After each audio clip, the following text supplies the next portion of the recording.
안녕하세요. 김호준입니다. 어제는 세월호 참사 만 3년이 되는 날이었습니다. 1989년 4월 15일 영국 셰필드에 있는 힐즈버러 스타디움에서 FA컵 준결승전이 열렸습니다. 이 경기를 관람하기 위해 2만 5천 관중이 몰리면서 BBC가 생중계하고 있는 가운데 96명이 압살을 당했습니다. 당시 영국 경찰은 평소와 다르게 현장을 제대로 통제하지 않았고 이 사고에 직접 원인을 제공했습니다. 하지만 공권력은 이를 철저히 숨겼고 그 유가족들에게 독립적인 수사권이 부여되고 사고 진상이 밝혀지기까지 무려 20년이 소요됐습니다.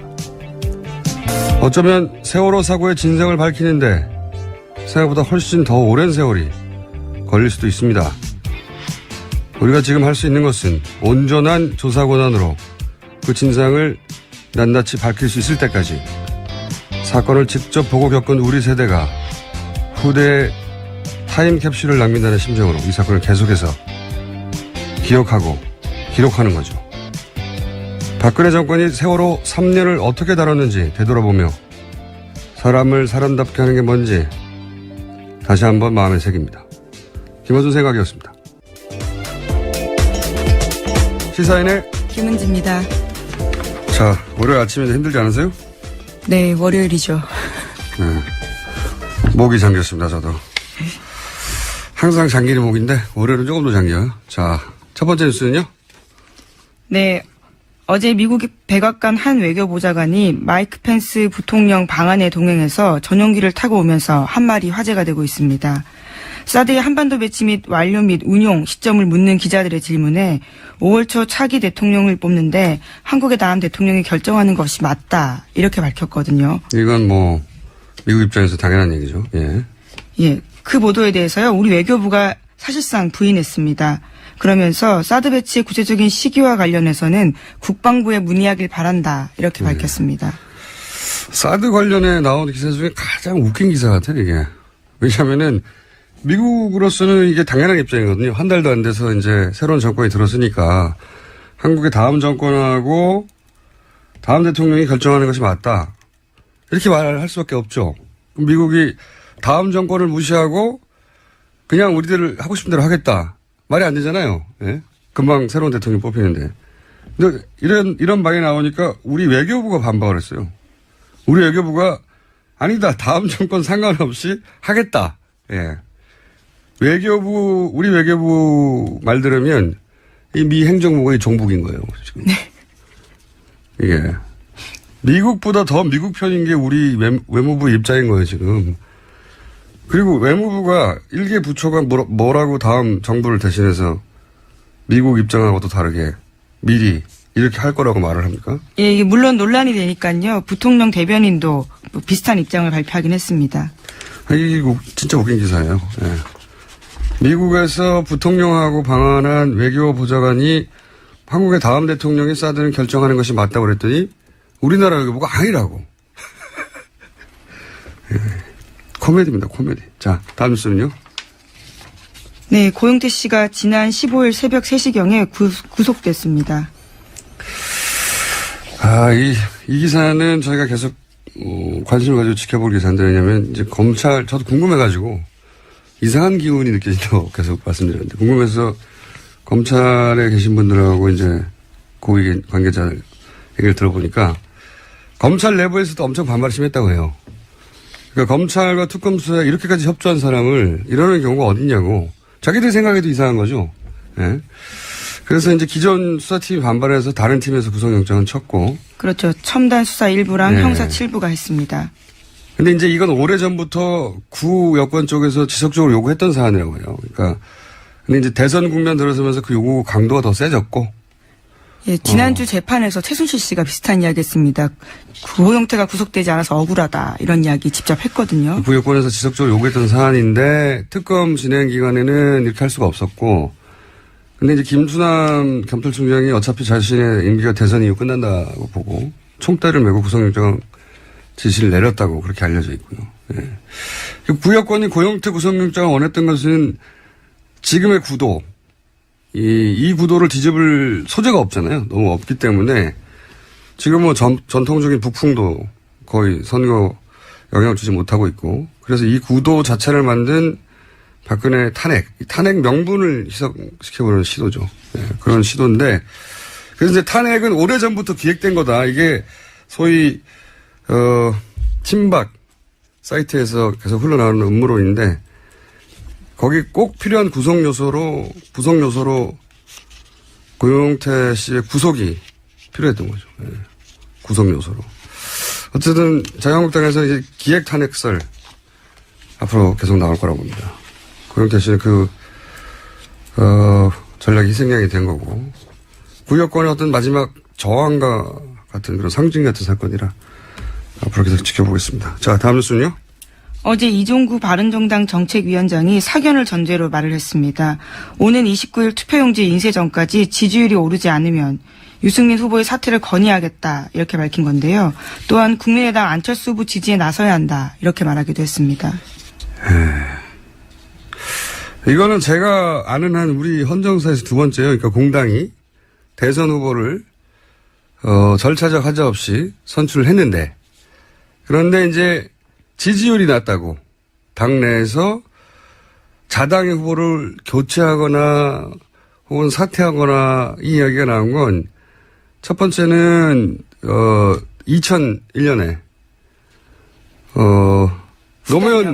노무현 후보가 당시 선출됐는데 지지율이 확 떨어졌어요. 어느 순간에. 그러자 소위 이제 후단협이라고 하는 모임에서 노무현으로는 안 된다. 내부에서 난리가 나고, 그때 정몽준 당시 후보하고 후보 단일화. 그러니까 사실상 정몽준을 교체해야 된다는 얘기죠. 네. 그랬던 적이 있는데, 그 이후로 처음 나오는 거죠. 네. 바른정당에서. 근데 저는 그런 생각이 듭니다. 이게 과연 유승민 후보 개인에게 나쁜 일일까? 단일화가. 네, 아니, 이런 말들이 나오는 게 예. 중장기적으로 보자면, 아니, 물론 나쁜 일처럼 보이죠. 자당의 후보를 사퇴하라고. 지금으로서 굉장히 발끈하고 있습니다. 네. 근데 이제 선거는 공학이 아니어서 이렇게 되면 마침 또 유승민 후보가 최근에 토론회에서 두각을 나타내고 있잖아요. 그러니까 아까운 인재, 이런 인상이 점점 남겨지는 시점이라 동정론일 수도 있어요. 저 사람 당선은 안 돼도 어차피 보수가 이기기 어렵지만 나라도 이 사람 한 표 줘서 후위를 도모하게 해줘야지, 이런 동정론도 나올 수 있어요. 이 전개가 어떻게 될지 모르겠지만 선거에서 이제 동정표가 제일 무서운 표거든요. 선거 표심은 단순하지가 않아서. 어쨌든 유승민 후보의 고난이 유승민 후보의 자산이 될 수도 있는 게 희한하게도 선거 민심이라. 자, 요 사안 여기까지 하고요. 다음은요. 예, 각 캠프에서 다양한 인사 영입하고 있습니다. 그 와중에 대한변호사협회 전 협회장도 잇따라 대선 캠프에 뛰어들면서 법조계에서는 비판 목소리 높아지고 있다. 이렇게 머니투데이가 보도했는데요. 특히 안철수 국민의당 대선 후보 캠프에 합류한 하창우 변호사에 대해서는 당 안팎에서 반발이 나오고 있고 변호사회에서도 논란이 일고 있다. 이렇게 보도했습니다. 원래 대선 때는 항상 상대 쪽에 있던 인사들을 더 영입하려고 하죠. 네, 자신들의 확장성을 보여주려고. 민주당에서도 예를 들어 선대본부장 진영 의원, 이분은 새누리당 시절에 그 18대 박근혜 당선인 인수위 부위원장이었어요. 예, 장관을 지내기도 했고요. 보건복지부 장관도 했고요. 따지자면 구역권의 핵심 인사죠. 그러니까 구역권 인사가 여기저기 들어갔다고 해서 그 자체로 제가 보기엔 공격 포인트가 되긴 어려운데. 네, 현재 또 더불어민주당 의원이기도 합니다. 네. 근데 이제 하창호 전 대한변협회장의 케이스는 좀 다른 것이, 이 테러 방지법 때 국민의당도 필리버스터를 했거든요. 그렇죠. 근데 그 필리버스터를 불러일으킨 테러 방지법에 대해서 인권 침해 요소가 없다라고 변호사들에게 의견을 묻지 않고 변협 이름으로 성명을 내서 이제 문제가 됐던, 국민의당과 정확히 대립되는 스탠스였던 분이기 때문에 이런 인사를 어떻게 호남 지지자들과 그리고 보수 지지자들에게 동시에 설득할 것인가, 정반대 지지자들 모두 만족시켜야 하는 전략이 필요한데, 이런 건 대선 역사상 최초의 미션이에요. 정반대에 있는 지지자들 동시에 만족시키는 거. 예, 게다가 공수처에 대해서도요, 반대하고 있습니다. 안철수 후보 공약이거든요. 그러니까 이제 개인적으로 굉장히 흥미로운 관전 포인트인데, 선거 전략의 측면에서 전무후무한 일이거든요. 양쪽 지지자를 동시 만족시킨다. 만약 이 일을 해내면은, 어쨌든 선거 전략사에 있어서 대단한 업적이라고 보고, 그만큼 어려운 미션에 지금, 처해 있어요. 자, 다음 수는요? 네, 주말 동안 스탠딩 토론회가 굉장히 화제였습니다. 오는 19일에 진행되는 대선 후보 2차 TV 토론회 방식을 놓고 각 후보들이 설전을 벌였는데요. 문재인 후보 쪽에서는 스탠딩 토론회 부정적 반응을 보이자 경쟁자들이 건강 이상설로 공격했습니다. 그러자 문재인 후보는 히말라야 트레킹 경험까지 거론하면서 건강 이상설 일축했고 스탠딩 토론회 수용했습니다. 이 스탠딩 토론은 뭐 서로 공격하는 건 별거 아니고 핵심은 두 가지죠. 하나는 무대본. 네. 대본 없이 한다는. 근데 이건 이미 SBS 토론 때부터 적용이 됐다고 해요. 그때 이제 메모지만 남겨줬고 원고는 들고 오지 않는 것으로. 그러니까 대본 없이 한다는 건 이미 이제 SBS 토론 때부터 적용이 된 것이고, 나머지 하나는 체력 가지고 공부를 했는데 그건 좀 웃긴 얘기고, 그 목적이면 체력장을 해야죠 따로. 예. 체력장. 제가 보기에 두 번째 핵심은 이 비언어적 커뮤니케이션이에요. 지난 저희 브리핑에서 잠깐 다뤘지만 표정이나 혹은 뭐 제스처나 혹은 뭐 눈을 마주치는 거라든지 뭐 얼굴, 손동작 모든 바디랭귀지. 왜냐면은 트럼프 힐러리 스탠딩 토론 네. 기억하시는지 모르겠는데 그냥 스탠드 뒤에 가만히 서 있는 거는 앉는 거나 서는 거나 마찬가지예요. 중요한 거는 그때 기억해 보시면 보신 분들은 기억하겠지만 이분들이 이제 스탠드 앞으로 나옵니다.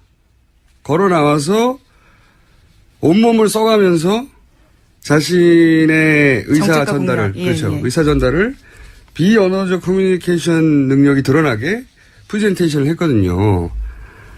그러니까 KBS에서 스탠드 앞에 있는 단상 쭉 있는데 그걸 떠나서 앞으로 아예 무대 앞으로 나와서 카메라를 정면으로 보고 혹은 돌아서서 상대 후보들을 보고 자유롭게 돌아다니면서 토론을 하도록 룰을 정했느냐 아니면 스탠딩 그냥 서 있는 것만 서 있기만 예. 서 있기만 하는 건 아무 의미가 없어요. 예? 룰을 어떻게 정했는지 모르겠는데 단상 앞으로 나와도 되냐 아니냐 저는 이게 관건이라고 봅니다. 네, 현재 칸막이 토론이라고 해서 방식들을 이미 주최 측이 짜놓고 있는 상황이라고 합니다. 주제 형식과 토론 형식 이런 것들도요. 그러니까 이제 주제는 뭐 상관이 없고 제가 궁금한 것은 그 스탠드 단상 앞으로 나올 수 있느냐 없느냐 그런 룰이 없으면 그럼 서 있는 게 무슨 의미가 있어요. 서 있든 앉아 있든 누워 있든. 누워 있는 건 좀 그렇습니다. 제 말은 그 자체는 별로 의미가 없다는 거죠. 가만히 있는 거면. 그리고 실제 트럼프 힐러리 할 때도 단상이 있고 그 옆에 의자도 있었어요. 다른 사람 얘기할 때 뭐 합니까? 가만히 서 있으면. 그래서 앉았다 일어났다 했거든요. 그때도. 중요한 거는 서서 한다는 게 아니고 몸 전체를 써서 할 수 있느냐. 그게 차별점인데 서 있는 것만 가지고 논란이 되는 건 이건 웃긴 일이죠. 네, 우선 23일과 5월 2일 날 하는 선관위 주최 같은 경우에는 완전 자유식 스탠딩 토론이라고 합니다. 그 이야기는 완전 자유식이라는 건 그 스탠드를 떠날 수 있다? 예, 그런 것으로 보이는데요. 그 움직임에 대해서까지 아직 확인을 못했는데 방식은 자유롭다라고 알고 있습니다. 그게 없으면 차이가 없어요. 그게 없으면 뭐 스탠딩이라고 할 이유가 없어요. 여기서 스탠딩의 의미는 그거거든요. 가만히 앉아있지 않고 막 돌아다닌다 의미의 스탠딩이지 서서 한다는 의미가 아니에요. 자, 다음 수는요? 네, 주말 동안에도 많은 여론조사 나왔습니다. 그중에서 여러 여론조사가요. 문재인, 안철수 두 후보 간의 오차 범위 내 벌어진 것으로 드러나서요. 눈길을 끌고 있습니다. 이 얘기는 뭐 저희가 잠시 후에 따로 여론조사 수치를 구체적으로 얘기할 텐데 추세가 워낙 단기간에 상승했기 때문에 조정 국면이라고 지금 보여집니다. 개인적으로는 이거 분석하는 요인 분석들을 많이 하죠. 뭐 토론의 여파도 얘기하고. 근데 저는 개인적으로 이제 안철수 후보 부인이 안철수 전 보좌관에게 사적 의무를 시킨 사건이 지난주에 파장이 꽤 있었는데, 이런 건 사회생활을 해본 성인이면 한두 번씩은 겪어본 스트레스 중에 하나거든요. 그러니까 상사의 가족, 공식 위계하고 상사 사적 관계가 짬뽕이 되는. 근데 캠프에서 가장 힘든 게 후보 가족과 관련된 이슈예요. 후보 가족하고 직접 관련이 되면 캠프에서 뭐라고 딱 야박하게 대응하라고 요구하기 힘들어요. 캠프 후보 자신의 문제라. 이런 사안은 후보가 판단해야 되는데 지금은 이제 부인이 캠프를 통해 사과하고 안철수 후보 자신도 같은 생각이라고 사과의 뜻을 밝혔는데 저는 이 정도로는 데미지 컨트롤이 됐다고 할 수 없거든요. 이번 대선의 특징이 이제 거대 담론은 아니고 이렇게 일상 레벨 사안들이 자꾸 팔을 흔드는 건데 지금보다는 훨씬 더 강력하게 대처를 해둬야 되는 사안이라고 보이는데 제가 보기에는 아직 데미지 컨트롤이 안 됐는데 저의 조언을 들을 리가 없지만 제가 보기에는 더 중요하게 대처해야 되는 사안입니다. 이건 이 정도로 넘어가면 캠프의 실수라고 보여지는데 자 다음 뉴스는요. 네, 국정원 댓글 사건 오랜만에 다시 등장했습니다. 국정원이 알파팀이라는 민간 여론조작 조직을 운영한 정황이 드러났다라고 한겨레 21이 보도했습니다. 알파팀. 예, 알파팀이라고 해서요. 인터넷에 글을 쓰고 그 활동의 대가로 게시물 하나에 25,000원에서 5만 원 정도의 원고료를 받았다라고 합니다. 그래서 한 달에 50만 원, 60만 원 정도 벌었다라는 거고요. 20대는 25,000원, 30대는 5만 원, 뭐 이렇게. 네, 뭐 나이 차별이 있는 건지 그렇습니다. 그리고 또 여기에 알파팀을 꾸렸던 사람은 김성욱 한국자유연합 대표라고 합니다. 그리고 이런 알파팀의 활동은 당시 국정원장에게 보고가 됐습니다. 그리고 이 알파팀들이 가짜 뉴스를 만든 그 사람들이다. 이 뉴스도 있었죠. 네, JTBC가 어제 보도했습니다. 특히 한국자유연합 사무총장인 홍모 씨는 최근 친박지파에서 태블릿 PC 조작설 등 가짜 뉴스를 퍼뜨려온 노커들배를 발행하고 있다라고 합니다. 그러니까 이제 이게 지난 대선에 속칭 시발단이라고 국정원의 직원들과 직접 연결해서 여론조작 댓글을 달았다. 그 사건이 있었잖아요. 예, 김모 목사 같은 경우에는 실형까지는 아니고요. 유죄를 받았습니다. 그런데 국정원이 이제 이 댓글 조작 사건에 대해서 철저하게 반성하고 다시는 이런 일이 없도록 하겠다. 라고 했죠. 공식 입장을 냈는데 이 지금 나온 알파팀 뉴스를 보면 국정원 내부의 팀을 외주화했을 뿐 네. 여전히 이 일을 하고 있고 실제로는 최근에 가짜 뉴스를 퍼뜨리는 이런 노코딜베 같은 발행과 직접 연루되어 있다. 이런 기사잖아요. 예. 댓글 시발단은 그 운영 형태가 외주화했을 뿐 계속하고 있다. 이렇게 말할 수 있는 기사가 직접 증언이 처음 나온 거죠. 예. 최근에 그 각종 커뮤니티를 보면 이런 사람들이 다시 활동하고 있나? 하고 의구심이 드는 활동들이 보여요. 이 뉴스는 제가 보기엔 조금 더 디테일하는 게 나올 것 같습니다. 예, 물론 지금 드러난 국정원 알바 부대인 알파팀 같은 경우에는 2008년에서 2009년 활동했다고 하는데요. 네. 이들 중 일부가 여전히 가짜뉴스 만들고 있다고 한다면 가능성이 높은 거죠. 연결고리가 이제 처음으로 나온 거죠. 예. 그 알파팀에서 활동했던 사람들의 증언인 거죠. 직접 증언인 거죠, 이게. 예, 당사자 팀의 일부였던 한 조직원의 이야기입니다. 그러면서 다양한 증거들을 보여주는데 통장 사본이라든지 지시 내역들, 이메일 내역도 보여줍니다. 그동안 했던 일들. 예. 그리고 본인 이야기로는 국정원장에게 보고가 됐다고 하고. 예. 그리고 그 팀의 일원이었던 사람들이 지금 노컷일베 같은 가짜뉴스를 운영한다는 거고. 인물이 겹친다라고 합니다. 알겠습니다. 오늘은 여기까지 할까요? 네. 지금까지 시사인의 김은지였습니다. 감사합니다. 뉴스공장이 대선을 맞이해 새로 준비한 야심찬 코너입니다. 내부자 둘만 있었는데 이제 내부자가 너희입니다. 내부자 너희. 자유한국당 원내 대변인 정태욱 의원 나오셨습니다. 안녕하십니까? 예, 안녕하십니까? 예. 국민의당 원내 수석 부대표 김관영 의원 나오셨습니다. 안녕하십니까? 네, 안녕하세요. 김관영입니다. 네. 지난주에 저희가 이 코너를 처음 하고 나서 안민석, 김성태 코너를 바꿔야 된다고 이걸로. 그 코너는 이제 갔다. 새로운 코너가 떴다. 반응이 뜨거웠어요? 열심히 하겠습니다. 주변에서 혹시 이 방송을 듣고 뭐라고 안 하시는 거예요? 제가 김호준 공장장님 방송 나가는 거에 대해서 걱정하는 사람들이 많았습니다. 많았겠죠. 네. 제가 다들 걱정합니다. 다들. 그 이야기했습니다. 김호준 공장장님이 저희 평일 때 머리에 뿔 난 줄 알 때 실제 뿔을 안 나 있고, 네. 수염이 많더라. 네, 그렇게 얘기했습니다. 그 정도밖에 얘기 안 하셨어요? 예. 만나봤더니 마음이 들더라든가. 뭐. 꼭 안아주었어, 뭐라든가. 방송 끝나고 나서는 뭐라고 하시던가요? 잘했다고 하시죠? 잘했다기보다도, 제 집사람이 그래서 무난히 넘어갔네 소리 합니다. 그럼 잘한 거죠. 네. 가장 날카로운 비판자들이 가족인데, 그죠? 맞습니다. 네. 네.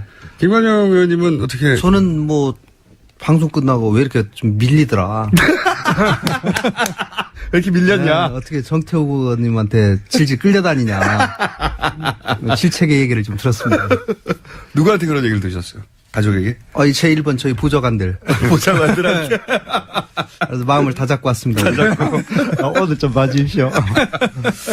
자, 이번 주 이거부터 얘기해 볼까요?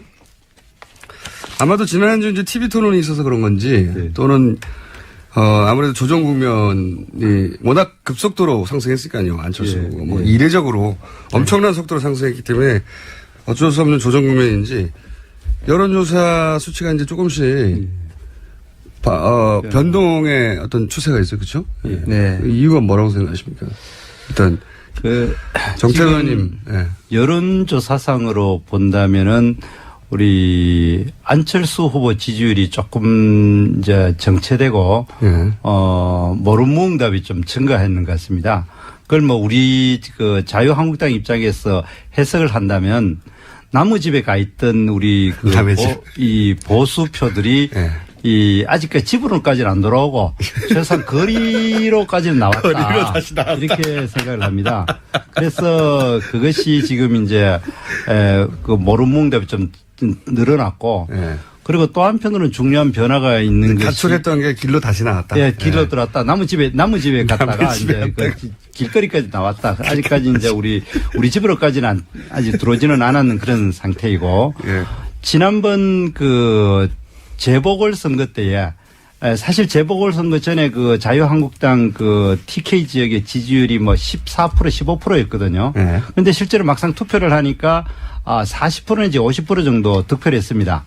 물론 대선하고 재보궐선거는 투표율 자체가 재보궐선거는 30%밖에 되지 않고 대선은 한 60~70%까지 가니까 단순 비교는 하지는 못하지만은 그러나 숨어있는 또 집에는 있지만 숨어있는 보수표들이 많다라는 것을 확인하는 한 주가 아니었는가 네. 저는 그렇게 생각합니다. 자유한국당 입장에서 힘을 본 한 주다. 예. 그러니까 가능성 정도. 네. 집은 왜 나왔을까요? 그러니까 남의 집에 이제 갔다가? 지난번 가장 중요한 이유야 잘 알다시피 탄핵 심판의 영향이고 과정에서 그건 남의 집에 간 이유고 제 말은 다시 길거리로 나온 이유가 지난주에. 그러니까 지금 홍준표 후보께서 사실상 후보로 선출되고 난 이후에 경남도지사직을 사퇴를 하지 않는 바람에 선거운동을 사실상 못했지 않습니까? 셀프 디스인가요? 예. 그 이유가 아마 가장 컸는데 이제부터 본격적으로 대선 TV가 토론이 이루어지고 또 운동이 되니까 이제 어느 정도 나무 집에 가 있던 게 최소한 길거리 정도로 나와 있는 정도가 아닌가 저는 그렇게 생각을 합니다. 알겠습니다. 반론을 또 해 주시죠. 저희는 어쨌든 양강 구도인 것은 확실한 것 같고요. 이제 여론이 쭉 올라오다가 사실은 이번 주에 저희가 좀 골든클로스가 생겨서 그랬으면 좋았을 텐데. 역전을 했으면 참 좋았을 텐데 네, 약간 주춤합니다. 조금 아쉬움은 있습니다. 그러나 저는 스스로 좀 돌아볼 수 있는 계기가 되지 않았나. 이 정도 타이밍에 한번 돌아보는 게 낫다. 네, 맞습니다. 막판에 이렇게 돼버리면 뒤집지도 못하고 끝나지만 네. 오히려 저희가 왜 이렇게 정체되어 있는지 등등에 대해서 좀 스스로 돌아볼 수 있는 정체는 굉장히 희망적으로 해석하신 거고 지금 하강 쪽 아닙니까? 하강은 아니고요. 하강은 아닌가요? 네, 실제로 보면은 제가 볼 때는 지난주에 저희가 조금 유치원 문제 젊은 엄마들이 좀 많이 화가 나가지고 그렇게 한 면이 있습니다. 저희가 보니까 남자 쪽에서는 상당히 괜찮은데 남자와 여자가 특이하게 지난주 조사에서 여자가 13%가 더 낮습니다. 네. 네, 그걸 보니까 아, 여성분들이 굉장히 화가 좀 많이 났구나라고 하는 걸 객관적인 지표로 나타나고 있어서 또 여심을 잡을 공약을 네. 비장의 카드를 지금 준비하느라고 제가 아침 5시까지 일했습니다. 준비한 곡을 공개 좀 해주세요 그러면. 그거 얘기하면 큰일 나죠. 왜요? 일시에 이게 충격이 상당한 충격을 줘야 되기 때문에. 아니 저희가 아침에 가장 많이 듣는 방송입니다. 그러니까 여기를 통해서 가장 큰 충격파를 줄 수 있어요. 그래서 어쨌든지 여성분들이 가장 듣기 좋아하는 또 굉장히 여성층의 애절하게 생각하는 그런 공약들이 뭐가 있을까라고 하는 것에 대해서 굉장히 고민을 하고 뭐 결혼하고 애 낳고 애 키우고 뭐 이런 것들이 가장 또 힘든 일, 가정 꾸려나가는 것들이 힘든 일 아니겠습니까? 육아보육. 육아보육 이런 면에 있어서 좀 뭐 그런 거 열심히 만드셨다니까 고생은 했는데 또 무슨 퍼주기 같은 거 이런 거 좀 하지 마시고 이번 공약 만든다면은 재원 대책이 없이 자꾸 뭐 퍼주는 거 죄송합니다만 좌파들이 특히 아니니까 뭐 이래 불안하세요? 그러니까 저는 민주당하고 저희하고 공약을 계산해 보니까 저희가 한 3분의 1밖에 안 돼요. 공약에 들어가는 돈이. 그러니까 그래서 적어도 민주당은 같이 공격하시고 좋은 말씀하셨는데 제가 정책 지금 본부장을 하고 있는데 제가 정책 하나 할 때마다 조금 돈 들어갈 것 같다. 이거 얼마 들어가냐 전부 제가 체크하고 있거든요. 그래서 뭐 하여간 금방 말씀하신 대로 지나치게 돈이 많이 들어가는 민주당 막 공격해 주세요. 민주당 지난번에 조심하고 있어요. 경제 공약 같은 경우 보면은 사실상 예산을 수십조 늘리겠다는 거 아닙니까? 지금 현재 우리나라 3.5% 예산 증가율을 우리나라 경제 성장률은 지금 2% 정도밖에 되지 않는데 예산 증가율은 지금 3.5%거든요. 그거를 2배 늘려가지고 7%로 늘리겠다 합니다. 그래가지고 이제 일자리를 81만 개를 만들겠다 하는데 1년에 일자리 창출하기 위해서 4조 원 내지 5조 원을 들여가지고 81만 개. 아니요. 지금 골공 일자리 81만 개 창출이 공식적인 기록으로만 지금 21조 원 나옵니다. 21조 원. 그럼 1년에 4조 원이죠. 1년에, 그렇죠. 5년간 나누니까.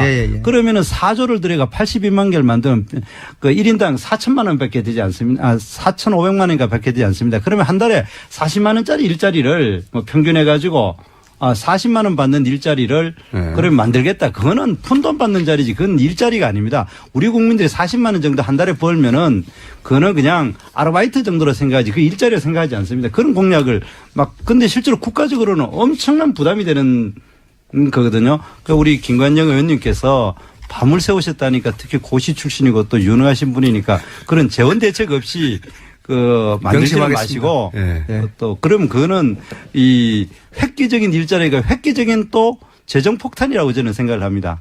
잘 유념하겠습니다. 혹시 공약이 나와가지고 그게 혹시 다시 길거리에 나왔던 사람들이 다시 국민의당으로 가버릴까봐 남의 집으로 걱정하시는 거죠? 별로 그렇지 않을 거예요. 한번 가봐가 나간 사람들이 그 집이 좋았으면 왜 나왔겠습니까? 왜 나왔다고 생각하십니까? 그러니까 지금 여러 가지 이유가 있지만 일단 자유한국당의 자랑스러운 홍준표 후보가 딱 멋있어 보였겠죠. 세탁기를 확 돌린다 하니까 우리 사회의 진정한 적폐 세력 이야기할 수 있는 민노총이나 정교조를 확실히 하겠다. 그런 이야기를 하니까 얼마나 화끈합니까? 평소에 세탁기 발언을 특히 참 많이 하셨더구만. 남자다운 발언에 아까 우리 김관영 의원님 말씀 들어보니까 여성분들이 많이 나왔다 하는 거 보니까 홍준표 의원님 후보 말이 굉장히 시원하게 느껴졌겠죠. 진짜 사이다는 이재명 시장님이 아니라 홍준표 후보가 사이다 같이 이래 쫙 하고 실제로 대통령 되면 시원하게 할 겁니다. 홍준표 후보가 너무 남자답고 멋있어가지고 지금 여성표가 빠졌다는 거예요, 국민의당. 하여간 저는 어쨌든 말이 됩니까 이게? 세탁기 발언 남자답다. 남자다운 건 맞아요. 굉장히 스트레이트 포워드하죠. 그냥 질러대니까. 그런데 이 대통령 토론회에서는 좀 격에는 안 맞지 않았나 싶습니다. 그렇답니다. 근데 본인의 해명을 내가 전달을 하면은 원래 서민들의 말 수준으로 하면은 그게 눈높이에 맞다고 해명을 합디다마는 저는 거기에 제가 동의하고 안 하고의 문제가 아니라 네. 그러나 동의 핵심 안 전국을 하시는군요. 찔렀다. 핵심 뭐냐? 찔렀다. 우리 사회의 진정한 그 발전을 가로막고 분열을 조장하는 대표적인 우리 그 이제 집단이나 뭐 세력이 있다 하면 그게 정교조고 민노총 아닙니까? 그런 것에 대해서 대통령이 되면 이것을 확실히 바로잡겠다 이런 이야기를 하는 겁니다. 그런데 이제까지 왜 그런 이야기를 안 했느냐? 우리가 그 이번 트럼프 대통령에서 그 보듯이 정치적인 올바름이라고 하는 그 때문에 그런 말을 해서는 안 된다라는 그 때문에 안 했지. 실제로 그거는 많은 국민들이 실질적으로 수긍하고 동의를 할 겁니다. 그런 국민도 있긴 있겠죠. 예. 제 말은 모두가 다 동의하지는 않겠죠. 특히 모두 중에 그 모두가 아닌 사람 중에 우리 김어준 공장장님도 들어가 있는 게 제가 네. 생각합니다만은 그러나 그런 것에 동의하는 분들이 이건 정말 우리 사회가 새롭게 바뀌려고 하면 그런 것이 필요하다는 것에 대해서 동의를 하지 않을까 저는 그렇게 거기에 생각합니다. 동의하는 분들이 이제 홍준표 후보를 눈여겨보기 시작했다. 예, 저는 그래서 새로운 대한민국을 만들어야 되겠다라는 그런 생각에 동의하지 않는 사람은 없죠. 그러나 그것을 세탁기에 한번 돌려야 되겠다. 네. 이렇게 표현하시면 그러면 세탁기에 들어가야 될 사람도 참 마음이 아프잖아요. 누굽니까? 들어가야 할 사람이. 뭐 스스로 생각하는 사람도 있을 것이고 또 들어갔다 나온 사람도 있고 그러니까 뭐 여러 가지로 힘들죠. 그러니까 저는 김강현 의원님이 여기 오시기 전에 그 공약 때문에 새벽까지 일하시고 1시간밖에 주무시지 못했다고. 네. 그래가지고 오늘 무슨 얘기 하는지 잘 안 들리고 있거든요, 의원님. 아 그래요? 그러니까 더 강력한 한 방을 날려주세요. 그 비밀 공약을 아직 공개를 못 하시는 거죠. 예, 조금만 기다려 주십시오. 네. 두 분이 지난 방송 때 실시간 검색어 1, 2를 다투셨어요. 이 사람들 누구야? 왜 이렇게 재밌어? 예. 오늘은 전혀 지금 10등 안에도 못 들어가고 있습니까? 네. 이 정도 수준은 안 됩니다. 분발하겠습니다. 그럼 안철수 후보의 당시 토론 자세에 대해서는 어떻게 평가하십니까? TV 토론요. 네. 안철수 후보 정말 우리 항상 바른 생활맨 내지 이래 되니까 한 2번 그냥 어려운 질문만 하니까 빳빳하게 굳어져 버리더라고요. 그러다 가지고 역시 그 바른 생활맨답구나. 그 정치적으로 별로 때가 묻지 않아가 저렇게 해가지고 그 막상 대통령이 돼가지고 공격 몇 번 받아버리면은 열을 내거나 굳어버리지 않을까 좀 유연성이 부족하지 않느냐. 그래서 이 TV 토론에서의 것이 뭐 실질적인 대통령 업무를 하는 데와는 얼마나 관계는 있겠냐마는 그러나 대통령다운 모습을 보여주는 데는 많이 미흡하지 않았나 저는 그렇게 생각을 합니다. 반론을 해주죠. 네. 대통령이 이게 다 이 허허 웃고 허허시실 해야 되는지는 사실은 뭐 사람마다 캐릭터가 다르니까요. 문재인 또 후보가 계속 웃었기 때문에. 네. 네. 근데 어쨌든지 조금 경직되고 좀 긴장한 것은 사실인 것 같아요. 그거는 뭐 제가 보니까 근데 안철수 후보가 이제 대통령 후보로서 TV 연설을 다른 사람과 같이 동시에 출연한 건 처음이거든요. 토론회. 예, 네. 토론회에. 그동안은 개인적으로 한 것은 여러 번 있었지만 여러 명이 같이 보면서 이제 공격을 받다 보니까 그런 것에 대한 익숙하지 못한 면이 분명히 있었던 건 사실인 것 같고 그러나 금방 말씀하신 것처럼 오히려 저 가보니까 저기 끝난 다음에 야, 참 사람이 거짓말 안 할 것 같아서 난 참 좋더라. 예, 뭐 그런 인상을 많이 받았다라는 그런 얘기도 그는 많이 들었어요. 국민의당 지지자들끼리 모여갖고 이야기하는 예, 어쨌든지 저희는 뭐 첫 토론이었기 때문에 몸풀기였다라는 생각을 가지고 있고 아마 두 번째, 세 번째 가면서부터는 훨씬 더 콘텐츠 있는 그런 모습들을 보여줄 것이다. 저는 그렇게 생각합니다. 근데 그 토론을 보면서 이 자리에 그 민주당 의원들이 안 계셔가지고 좀 뭐한데 정말 우리 문재인 후보. 문재인 후보는 이름 생각 안 나세요? 예. 문재인 후보는 예. 순진하다. 특히 북한을 바라보는 시각이 저렇게 순진할 수가 있는가.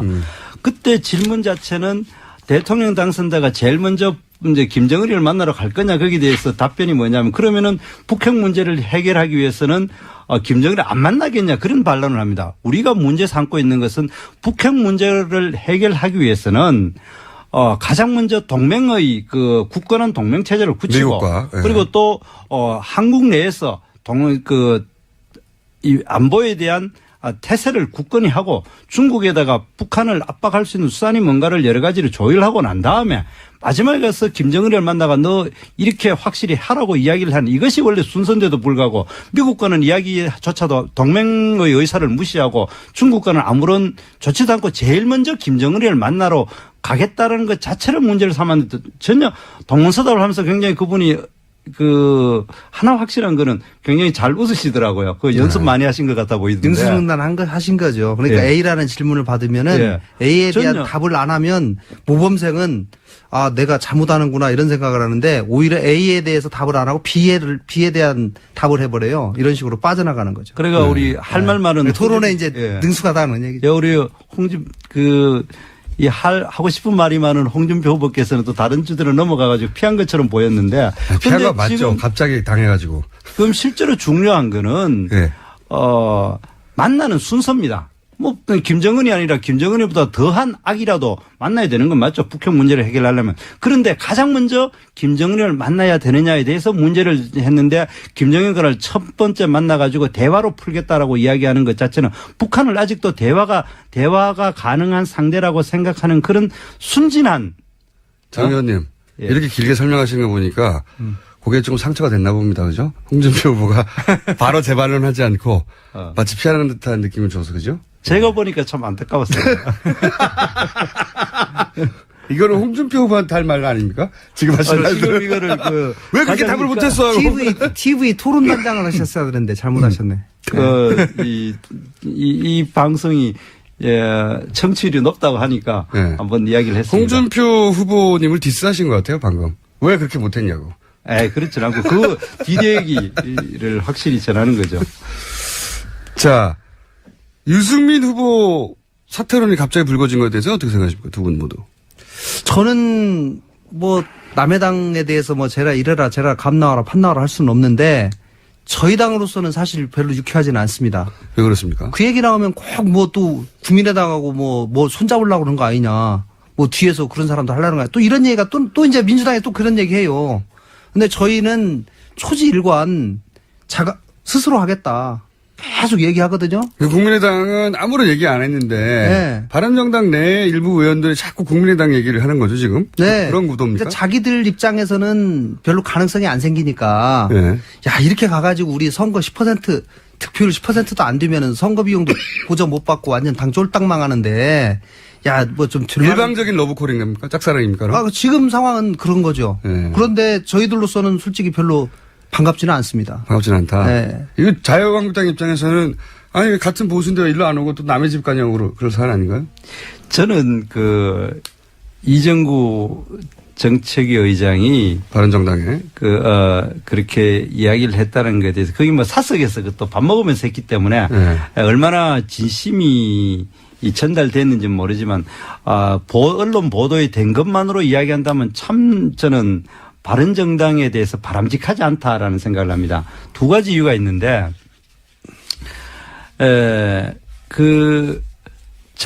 옛날 새누리당을 뛰쳐나갈 때도 지금 사실은 우리가 그때 저는 그분들에 대해서는 비교적 선의로 생각합니다.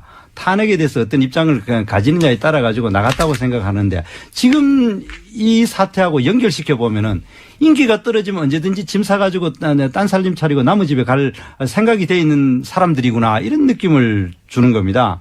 그러면 그때 당시 탄핵에 대해서 뭔가 생각이 달라서 뛰쳐나간 게 아니라 그때 당시 새누리당이 인기가 없고 되살아날 것 같지 않으니까 뛰쳐나간 게 아니냐라는 의심을 또 받게 되는 겁니다. 그리고 또 바른정당 내에 자당의 후보가 별로 인기가 없으니까 얼마든지 또 짐을 살 수나 있구나라는 이런 생각을 가지게 됐고 짐을 사가지고 남의 집에 가는데 그 집이 어느 집이냐도 또 중요합니다. 자기들이 그렇게 이야기하는 보수라고 이야기하는 사람들이 사실상 앞에 김관영 의원님 계시니까 죄송합니다만은 우리 좌파 이중대라고 하는 그 집으로 가겠다라고 이야기하는 것 자체가 나는 그것이 이 본가로 원칙도 원칙도 없고 새가 밀리면 언제든지 짐 사고 그리고 짐 사가 가는 집도 원칙 없이 그냥 당장 눈앞에 이익이면은 어디든지 갈 수 있는 이런 사람이라는 인상을 줄까봐 그것이 정말 전체 바른정당 의원님들에게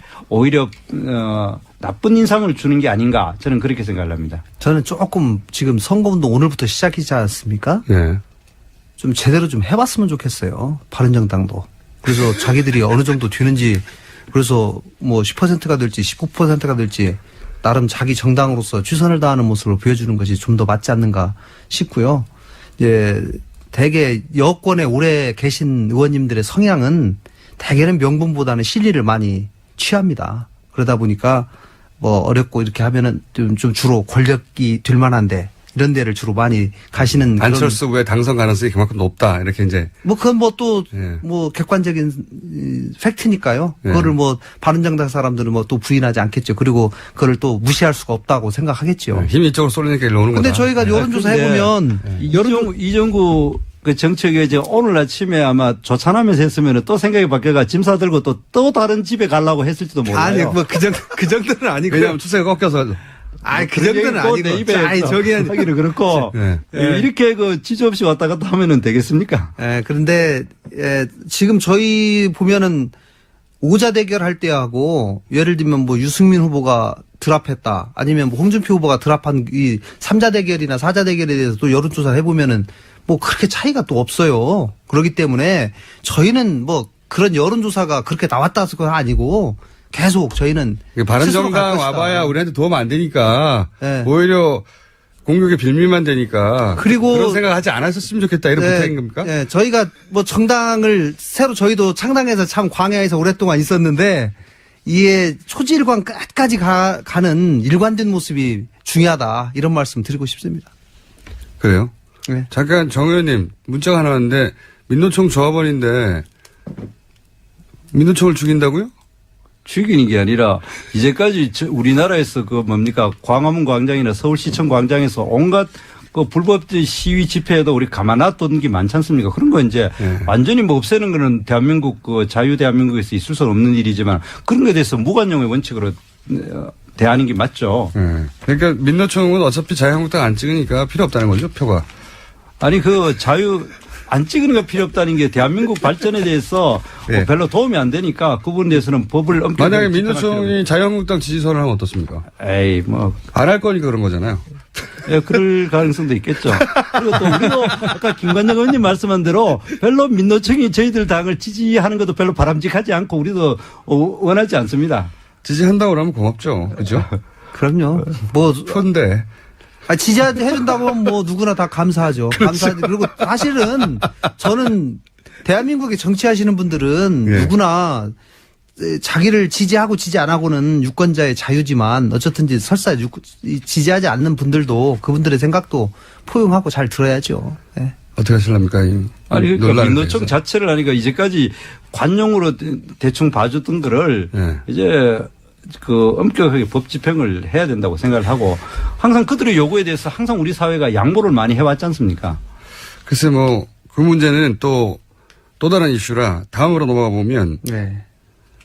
민노총 문제는 민노총 문제대로 따로 다룰 문제인 것 같고요. 근데 오늘은 이 얘기 양당 간에 걸린 문제 중에 홍준표 후보가 이런 얘기를 했어요. 보수 언론이 자유한국당에 돌아섰다고 그러면서 기댈 곳이 홍준표 후보가 직접 지금 한 겁니다. 이야기. 바닥 민심과 SNS 뿐이라고 이런 문제의식이 후보 캠프에 있어요.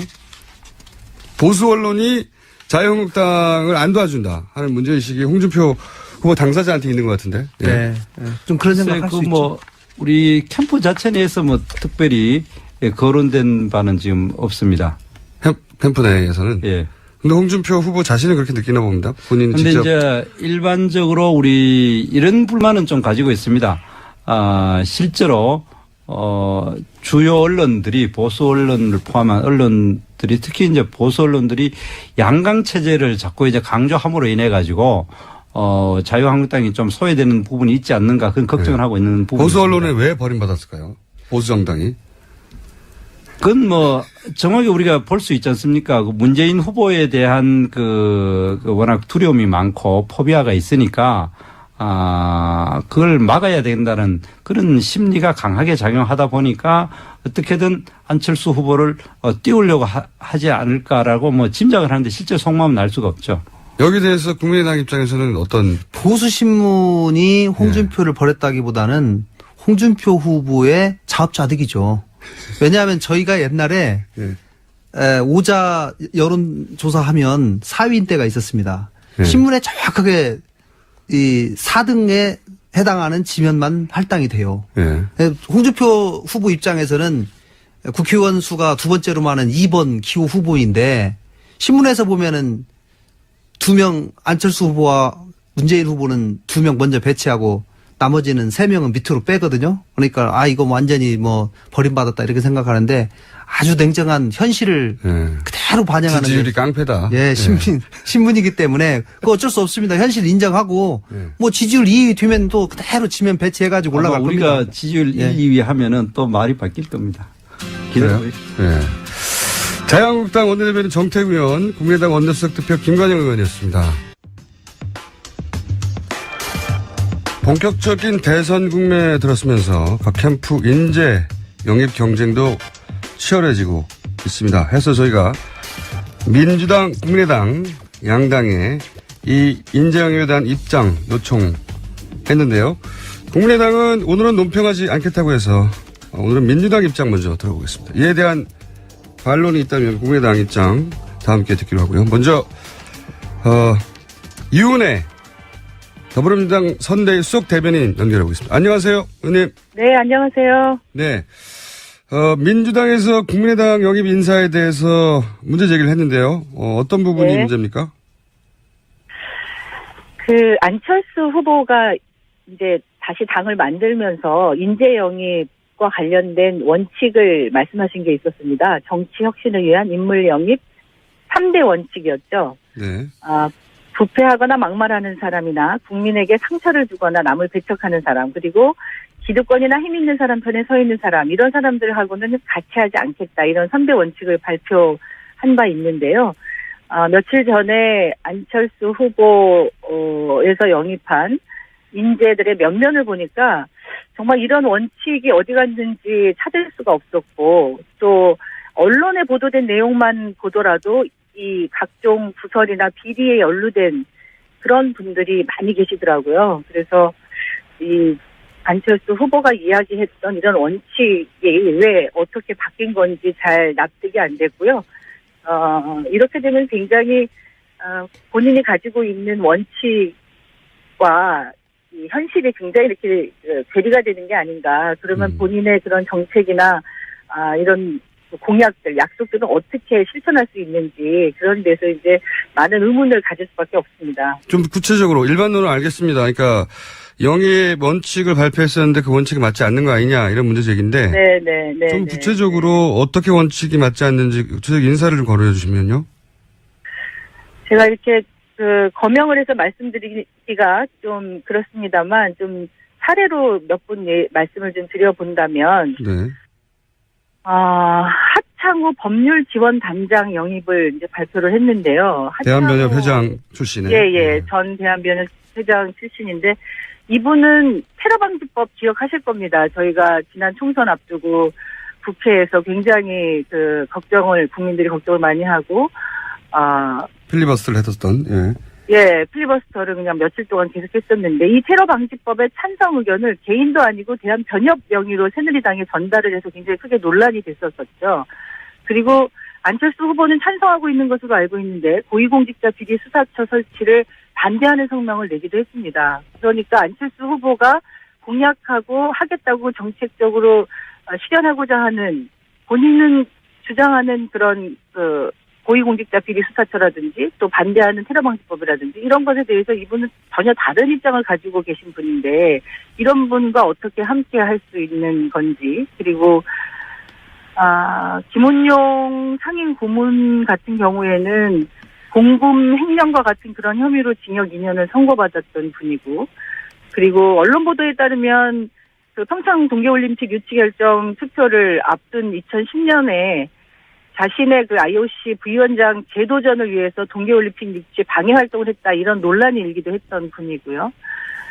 또 이 조용택 특보나 유철한 인권특별위원장, 이런 분들은 사실은 또 지난번 새누리당 후보로 지난 총선 때 출마를 경선 출마를 하면서 최경환 당시 새누리당 의원에게 이제 지원을 받았던 이런 분들인데 안철수 후보가 이야기하는 새정치 그리고 혁신 이런 것들이 이런 분들을 이렇게 대대적으로 영입했다고 하면서 어떻게 실현할 수 있는 건지 저는 잘 국민들이 납득하기 어려운지 않을까 이렇게 생각이 듭니다. 근데 이제 대선 국면에서 영입 인사들을 이제 광폭으로 뭐 가능하면 반대 입장에 섰던 정치권 인사들을 영입하려는 시도는 민주당 내에서도 많이 하고 있지 않습니까? 아, 그렇죠. 예.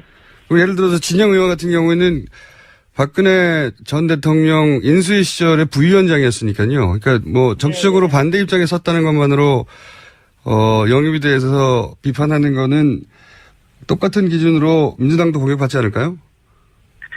정치적으로 반대 입장에 있었어도 그 입장이 변화가 된 것 혹은 어떤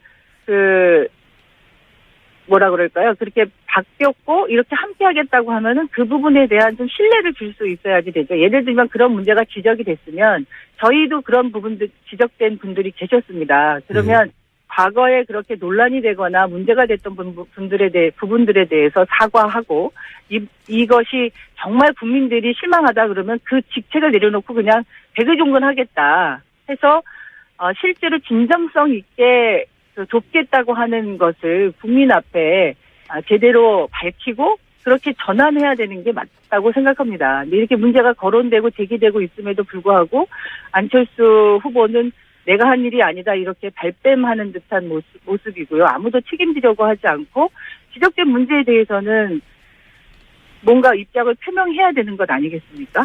근데 이제 국민의당에서 안철수 후보가 이런 인재들을 다 직접 영입한 건 아닌데 그런데 민주당이 안철수 후보의 직접 사과를 요구하는 이유는 뭡니까? 직접 사과는 아니든요. 그러니까 안철수 후보는 지금 국민의당의 후보이고 후보가 뭐 직접 영입을 하지 않았다고 하더라도 후보를 보고 후보를 돕기 위해서 함께하는 사람들 아닙니까? 그러면 직간접적인 일들에 대해서 후보는 책임 있는 태도를 보이는 것이 마땅하고요. 그리고 그렇게 논란이 되는 분들은 스스로 왜 이렇게 본인의 입장이 바뀌었는지 혹은 과거에 이런 잘못된 일들에 대해서 어떻게 성찰하고 있는지 이런 것들은 적어도 국민 앞에 보여드려야 되는 것 아닌가요?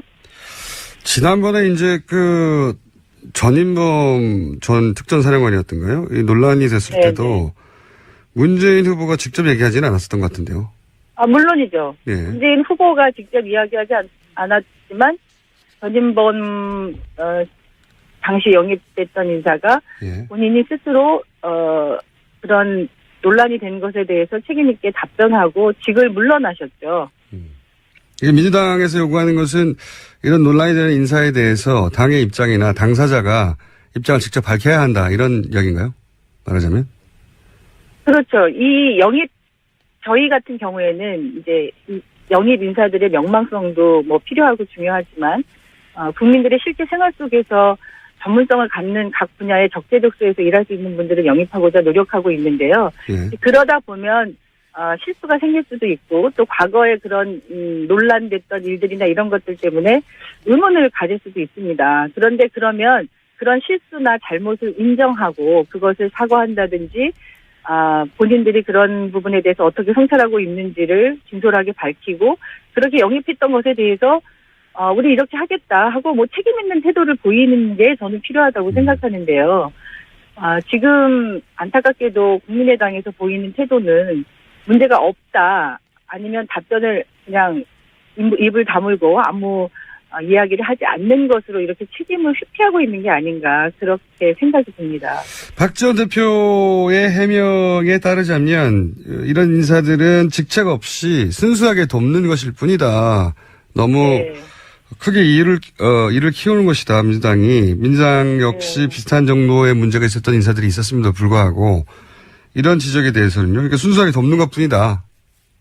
순수하게 돕는 분들은 얼마든지 많이 계실 수 있다고 생각합니다. 그런데 이분들은 국민의당에서 영입 인사로 기자회견도 하고 발표하고 중요한 직책도 또 이렇게 드리고 했던 분들이기 때문에 그렇게 그냥 순수하게 돈 든다라는 말로 가지고서는 해명이 되지가 않지요.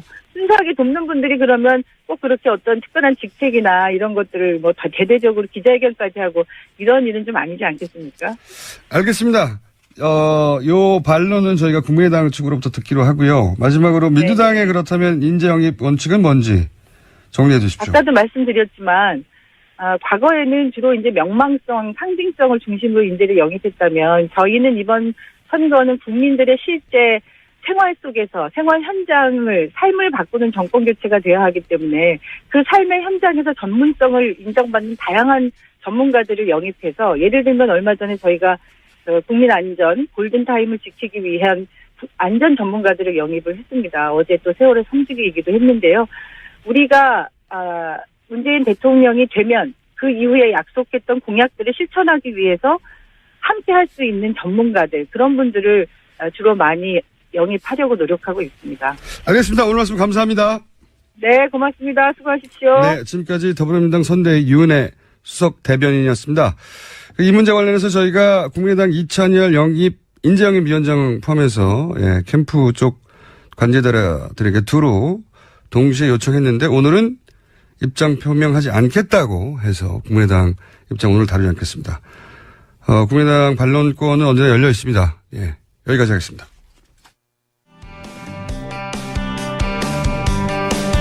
자, 대선 앞두고 저희가 마련한 특별 코너입니다. 지난주부터 하고 있는 대선 판읽기 리얼미터 권순정 조사 분석 실장 오늘도 나오셨습니다. 안녕하십니까? 안녕하십니까?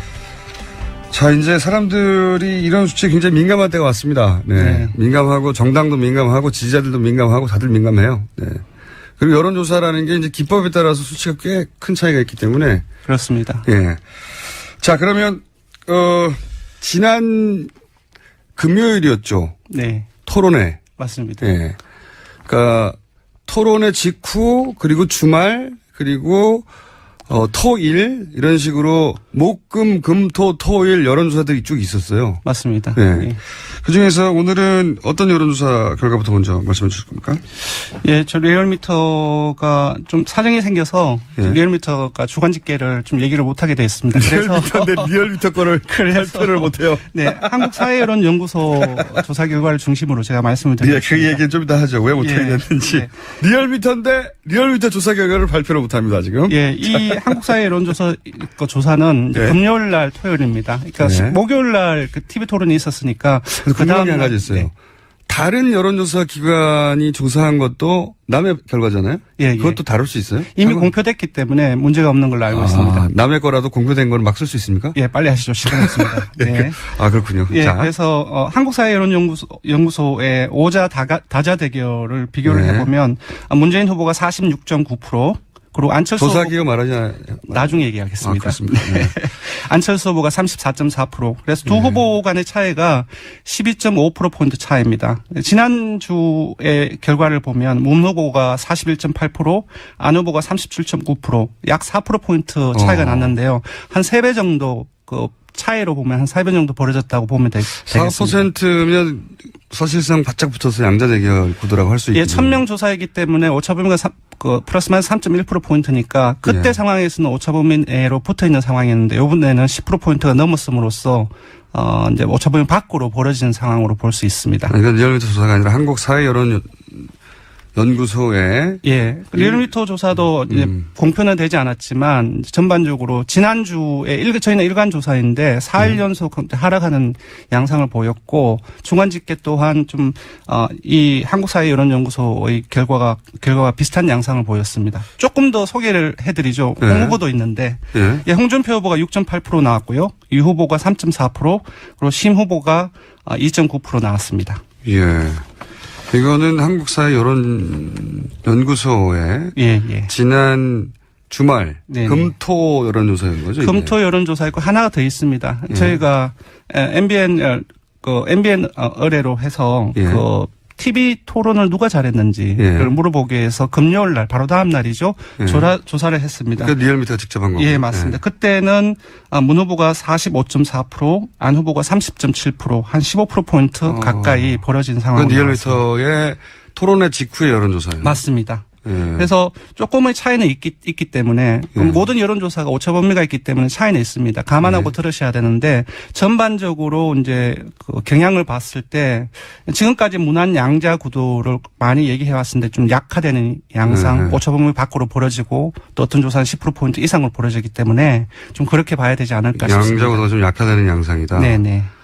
그게 지금 한국사회여론연구소의 금토 수치와 그리고 리얼미터의 토론의 직후 수치라는 거죠? 하나 더 있습니다. 하나 더 있어요? 예, 한국리서치가 JTBC 의뢰로 조사를 한 게 있는데요. 이거는 15, 16일 날 토일요일이죠. 예, 그 여기는 다음이네요. 이제 조사 개요를 말씀드려야 되기 때문에 숫자는 말씀드리지 못하겠는데 이 조사의 일주일 전에 를 비교를 하면 무난의 지지율이 조금 여기서도 벌어진 것으로 나왔습니다. 그러니까 추세는 그 안철수 후보가 무섭게 추적을 하고 네네. 골든 크로스가 있는 거 아니냐라는 네네. 전망이 지난주가 중요하다고 여론조사 전문가들이 많이 얘기했습니다. 저도 그때. 그렇게 봤고요. 이 추세로 쭉 가면 골든 크로스가 일어날 수 있고 여기서 만약에 이제 조선 국면이 들어가면 이제 하락 국면이 들어갈 수 있는데 근데 지금 새 여론조사 기관의 수치와 뭐 차이가 있습니다만 경향성으로 보자면 아마도 뭐 토론회라든가 가족 관련 이야기 때문에 그런 것 같은데. 그 중에 단설 유치원, 생각보다 단설 유치원 논란이 상당히 컸던 걸로 보입니다. 저희 일간 조사를 봐도 그렇고요. 그러니까 저 이게 굉장히 이례적이에요. 이런 공약 하나 가지고 이렇게 논란이 이렇게 크게 되는 경우가 그렇게 없는데. 아무래도 이제 국민들이 대선 전국에 들어설면서 엄청난 관심이 집중되다 보니까 이 하나하나의 기사들 그런 부분들을 다 찾아보고 그 TV 토론 평가를 해보면은 생각보다 TV 토론을 봤던 분들이 상당히 많습니다. 얼마나 관심 집중되는지 알 수 있을 것 같습니다. 유권자들이 그 대선 기간이 짧다 보니까 맞습니다.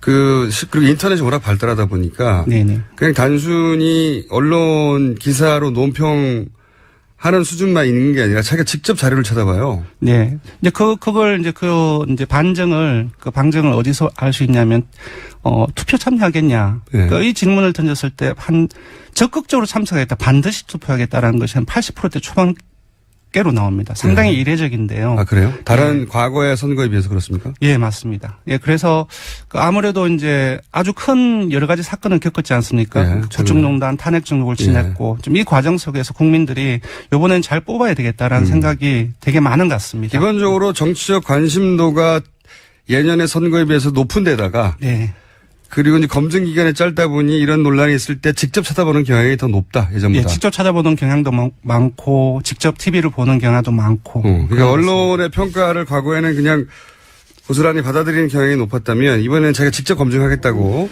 그렇죠. 자세히 데이터를 들여다보는군요. 예, 아무래도 종편이라든지 여러 미디어들이 많이 생겼지만, 미디어들이 일방적으로 주는 정보에 국한되지 않고 직접적으로 어느 것이 옳은지 그리고 어떤 부분들이 있는지를 적극적으로 찾아보는 추세가 아닌가 싶습니다. 그게 이제 그러면은 이렇게 상승 일변도였다가 최근 주말 사이에 토론회 이후 주말 사이에 3개의 여론조사가 수치야 뭐 좀 다릅니다만 그 여론조사 기관의 전주와 비교했을 때 하락 국면에 들어선 것은 분명해 보이는데 추세가. 예, 원인은 어떻게 분석합니까? 여론조사 기관들보다. 원인은 일단은 저 같은 경우는 안철수 후보의 지지층이 국민의당 지지층뿐만 아니라 그 비국민의당 지지층, 구여권 지지층을 포함해서 뭐 무당층 이렇게 국민의당에서 그것을 확장성이라고 이제. 예, 확장성인데 확장성은 동전의 양면처럼 그 확장성은 좋은 거지만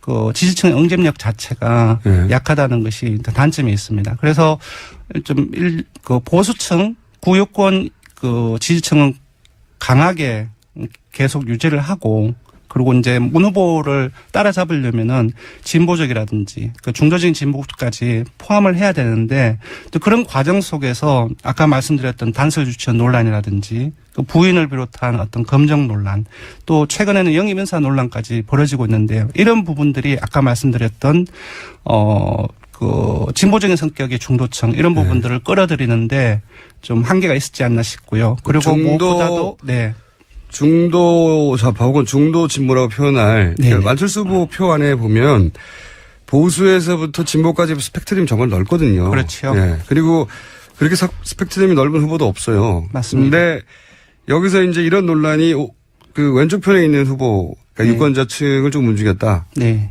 그렇게 해석을 하시는 거예요. 그리고 이제 보면은 이제 아직 정확하게 나타나지는 않는데 그 보수층, 그러니까 아까 응집력이 약하다라고 제가 표현을 말씀드렸는데 보수층에서도 약간 이탈하는. 그러니까 홍 후보가 4.12 재보선에서 자유한국당이 그 선전을 하지 않았습니까? 네. 그 이후에 소폭 상승하는 국면을 맞고 있고, 그리고 유 후보 또한 토론회 이후 높아지는 양상을 보이고 있는데 이제 보수층도 일부 조금씩 움직여 있는 그런 조짐이 보이고 있습니다.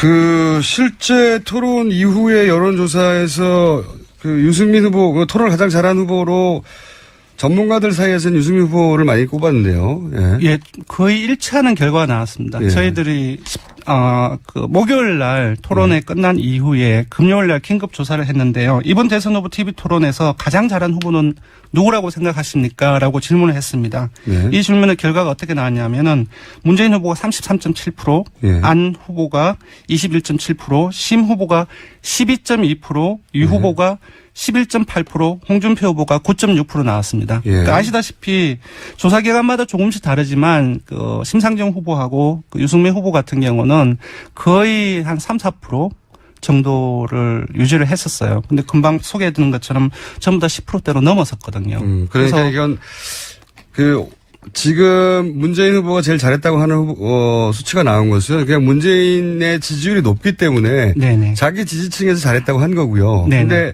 심 후보와 유 후보는 자기 지지층을 넘어서는 수치가 나온 거죠, 이게. 네네. 그게 중요한 거죠. 그리고 재밌는 조사를 했는데 아까 이제 이 조사에서 대선 후보 지지도에서 문, 안 두 후보가 격차가 벌어졌다고 말씀드리지 않았습니까? 예. 여기에서 가장 쟁점이 된 그 사안 중에 TV 토론에서 가장 관심을 본 것은 무엇입니까? 물어봤습니다. 그러니까 이 이제 벌어진 이유랄까요? 그런 부분 좀 간접적으로 해석이 될 수 있겠는데 일자리와 재벌 개혁이 38.7% 나왔습니다. 그리고 적폐 세력 지지 논란이 18.4%로 2위로 나왔습니다. 이러한 전반적인 그 TVD 토론 내에서 했던 이슈의 선점성이랄까 그런 부분들에서 안 후보보다는 유 후보 안 후보보다는 문 후보 쪽으로 좀 그렇게 인식하는 그런 결과가 나온 것 같습니다. 심 후보, 유 후보 두 분 모두 TV 토론을 자기가 받고 있던 지지율보다 더 잘했다고 2배 이상. 맞습니다. 2배 이상 3배 정도. 네. 네. 그러니까 자기 지지층이 아니었던 사람들한테 어필했다는 거죠, 이게. 그렇습니다. 네. 네.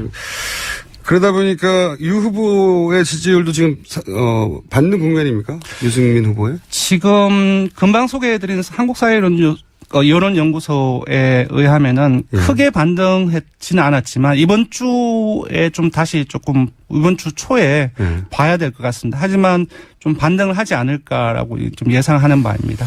토론회가 계속 이어지면 최대 수혜자가 유승민 후보가 되지 않겠냐는 전문가들의 전망을 제가 들은 적이 있는데. 예. 근데 한 번 잘해도 계속 잘하는 건 또 아니니까요. 그렇죠. 예. 첫 번째 인상은 그렇게 남았습니다. 자, 그리고 아까 이제 리얼미터가 조사했지만 리얼미터가 조사한 걸 발표할 수 없다고 말씀하셨는데 이유가 뭡니까?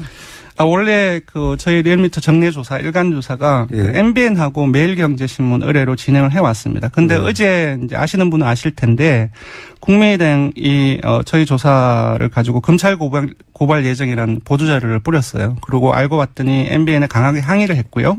결국 그 결과 어제 MBN이 리얼미터와 계약을 중단하겠다고 통보를 해왔습니다. 그래서 매주 월요일 아침 9시면 저희 주간 집계가 전부 다 공표가 되는데 그래서 못하게 됐고요. 그래서 계약도 어제부로 끝나게 됐습니다. 그 이유입니다. 네. 굉장히 이례적인 사건입니다. 이게 네, 조금 이례적이죠. 예, 모든 정당이 선거 국면만 되면 사실 다 예민해지는 건 당연한데요. 네. 그래서 방송국에도 항의하고 그리고 그런 경우는 많이 있는데 여론조사 기관을 특정해서 검찰을 고발하고 그래서 계약이 중단되는 건 제가 처음 봤네요, 이거. 자, 어쨌든 그런 이유로 주간 집계를 했는데 발표를 못하고 있다. 네, 그렇습니다. 그럼 영원히 못하는 겁니까, 수치는? 그렇지는 않고요. 네. 어제 CBS 저희 CBS의 김현정 뉴스하고 네. 이제 계속. 우리 경쟁 프로 이름을 그렇게 말씀하시면 어때요? 아, 죄송합니다. CBS 김현정. CBS 모 현정 프로그램입니다. 예. 아마 앞으로 이제 주간 집계. CBS가 어딥니까? 아, 예. 죄송합니다. 이러면서 계속 광고를 해드리는. 예, CBS, 김현정 쇼에서. 예, CBS 의뢰로 이제 예. 저희 이제 주간 조사는 아마 계속 발표될 것으로 보입니다. 아, 예. 그렇군요. 발표 못했던 거는 CBS 김현정 쇼를 통해서 그러면 오늘 나가나요? 예, 오늘은 이제 금요일 조사. 금요일 조사는 이제 목요일 금요일 날 이틀간 500명씩. 그건 아까 1000명. 약간 언급했잖아요, 숫자. 아, 예. 그건 다릅니다. 그건 긴급 따로 편성한 조사이고 예. 저희 종래 조사. 이렇게 많아요, 예. 조사가. 많습니다. 이것저것 많이 알아보기 위해서. 그래서 한 11시쯤에 예. 목금 이틀간 조사한 이제 금요일 일간 조사를 이제 릴리스할 예정입니다. 알겠습니다. 네. 조사 기간을 말씀해 주세요. 이때가 쭉 얘기했던 것 중에. 조사 개요 안 하면 안 되죠. 예. 그래서 제일 먼저 얼마요? 말씀드렸던 한국사회여론연구소의 조사는 14일과 15일 이틀간 실시됐고요. 전국 19세 이상 유권자 1,015명을 대상으로 했습니다. 무선 81%, 유선 19% 전화 면접 조사로 실시했고요. 표본 오차는 95% 신뢰 수준 플러스 마이너스 3.1%포인트입니다. 응답률은 17.3%이고요. 그리고 리얼미터 대선 토론 긴급 조사는요. 이 조사는 MBN 매일경제가 의뢰했고요. 리얼미터가 실시했습니다. TV 토론 다음 날인 4월 14일 날 실시를 했고요. 전국 19세 이상 유권자 1,011명을 대상으로 했습니다. 무선 90%, 유선 10% 자동응답 조사를 실시했고요.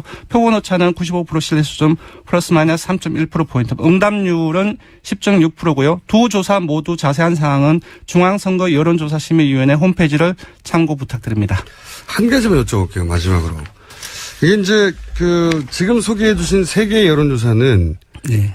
그 각 여론조사 기관이 조사한 것의 전주 수치에 비해서 전주 네. 예. 그러니까 그 여론조사 기간 내의 전주 네. 수치에 비해서 격차가 벌어졌다. 맞습니다. 이게 추세라고 말씀하셨잖아요. 네. 근데 여론조사 그 수치 발표된 것 중에 오늘 나온 것 중에 이제 중앙일보 수치는 이제 제가 개요를 다 말씀을 드려야 되니까 네네. 역시 마찬가지로 수치를 말씀드릴 수는 없는데 중앙일보의 또 여론조사를 보면 딱 붙었어요. 네네. 예. 이렇게까지, 그러니까 다른 세계 여론조사 기관은 한 10% 이상 차이가 나는 수치가 나왔는데, 주말 네네. 거는. 네. 중앙일보 거는 거의, 1% 가까이 붙었거든요. 네네. 이렇게 큰 차이가 벌어진 이유는 뭡니까? 저는 여론조사도 경향성은 비슷해야 되잖아요. 네. 일단 여론조사 전문가들은 3가지를 이유를 듭니다. 가장 먼저 누구한테 전화했는지. 그리고 소위 이제 네. 샘플이 뭐였느냐. 예, 샘플이 뭐였는지 골고루 조사했는지 이 부분이 샘플링의 문제. 예, 샘플링에 대한 문제인데 이것은 유선하고 무선의 비율과 상당히 가깝게 비율과 긴밀하게 연관되어 있습니다. 그래서 유무선 비중 때문에 그런 겁니까? 예, 근데 지금 중앙일보 조사의 유무선 비율은 제가 정확하게 확인하지는 못했는데요. 그러면 다음 시간에 알려주세요. 네네, 알겠습니다. 네, 오늘 이 소재를 다룰 시간은 안 되는데 네네. 저뿐만 아니라 많은 그 유권자들이 궁금해할 겁니다. 여론조사 수치라는 게 결국은 이제 정확하게 몇 프로인지는 알 수가 없고 그건 선거를 해봐야 아는 거고요. 그냥 추세를 보는 건데 전체적인 추세를 보시는 게 좋습니다. 네, 그러니까 추세를 보는 건데 이 추세를 보기에도 너무나 큰 차이가 나니까 뭐가 맞는 추세인지는 헷갈리는 거죠. 네, 아무래도 물론 이제 다른 조사들도 전부 다 좋은 조사 기관들이고 하지만 아무래도 지금과 같은 대선 조사에서는 한국갤럽이나 리얼미터라든지 금방 소개해드린 어떤 이런 조사기관처럼 유무선 비율이라든지 조사 방식이라든지 설문지 문안이라든지 그걸 고정적으로 계속 동일하게 시행하는 조사기관의 전체적인 경향들을 중심으로 보시는 것이 좋지 않나 싶습니다. 그 부분 다음 시간에 한번 설명해 주십시오. 자세히. 네, 알겠습니다. 네, 오늘 여기까지 하겠습니다. 지금까지 리얼미터 권순정 조사분석실장이었습니다. 고맙습니다. 자, 불친절한 AS. 내부자 너희 개그 프로인가요? 네, 이거는 내부자 둘 때부터 계속 듣던 이야기입니다. 자, 안민석, 김성태면 어디 가고 왜 다른 분들이 내부자를 하나요? 예, 그건 목요일 날 하는 겁니다. 그건 새로 생긴 코너입니다. 네. 그래서 내부자가 더 생겨서 내부자 너희가 된 겁니다. 자, 평소 공장장을 과한 음모론자로 생각할 때가 많았는데 더 플랜 보고 생각이 바뀌었습니다. 그렇게 생각하시는 분이 있었군요. 네. 생각을 고쳐주시기 바랍니다. 자, 이 영화 관련해서는 제가 이 프로그램에서는 언급을 하면 뭐랄까요? 자기 이익 충돌을 회피해야 되는 의무에 어긋나서 제가 할 수가 없습니다. 네. 옆에 지금 떠드는 분은, 민원연의 김원경 사무처장님인데 코너가 아닌데 벌써 떠들고 잡음을 넣고 계십니다. 그러시면 안 되고요. 자. 그 외에 도깨비를 닮은 공장장이라니요. 제가 아무리 김원준 씨 팬이지만 이건 아니네요. 저도 그렇게 생각합니다. 여기까지 하겠습니다. 자, 역시 대선 기간 특집으로 마련한 고정 코너입니다. 대선 미디어 감시. 민원연의 김원경 사무처장님 나오셨습니다. 안녕하십니까. 안녕하세요. 네. 네. 아시는 분은 다 아시겠지만, 김원경 사무처장님은, 지난 몇 년입니까? 뭐 자꾸 물어봐. 지난 20여 년간 92년부터. 예, 모든 선거에 미디어 감시를 해 오셨고 네. 이제 점점 감시해야 될 영역이 늘어나고 있습니다. 예전에는 그냥 신문 방송만 하면 됐었는데 그럼요. 그죠? 예. 예. 요즘은 뭐 신문 방송 포털 다 해야 돼. 종편 예. 할 일이 너무 많으세요. 예. 자, 오늘 주제는 어떤 겁니까? 오늘도 지난주와 연이어서요. 그 안철수 후보와 문재인 후보 두 후보에 대해서 기사 제목의 유불리를 모든 매체를 다 한번 통계를 내봤어요. 그러니까 그런 말들이 하도 많으니까 네네. 통계를 한번 내보셨다. 네네. 네. 그래서 먼저 신문방송 양적 분석을 해서 발표를 하고 있는데 그중에서 기사 제목을 중심으로 특정 정당에게 유리하거나 긍정적인 표현을 한 경우와 반대로 불리하거나 부정적인 표현을 한 경우를 분석을 한 거고요. 그럼 이게 전수조사를 하신 네. 거고. 예. 이 체크는 한 기사에서 3개 정당에 관련이 있으면 3개 정당을 다 체크를 하는 예. 그런 식으로 한 것입니다. 정량적 분석을 하신 거네요. 네. 예. 3월 20일부터 매주 월요일부터 토요일까지 신문을 4주간 분석을 한 결과가 있는데요. 예. 3월 20일부터 4월 15일까지 4주 동안의 신문 제목 중에서요. 민주당에 유리한 그 유불리 기사 그 관련된 게 19건, 그러니까 유리한 게 19건, 민주당 유리한 게 19건. 예, 불리한 기사가 61건이었어요. 61건. 국민의당은 유리한 기사는 35건, 불리한 기사는 15건이었거든요. 네. 근데 이거를 유리한 것을 플러스 1, 불리한 것을 마이너스 1로 점수를 내면 민주당 같은 경우에는 마이너스 42점, 국민의당은 플러스 20점 이렇게 나왔다고 보시면 됩니다. 민주당이 뭐 계속 언론에 대해서 편파주의라고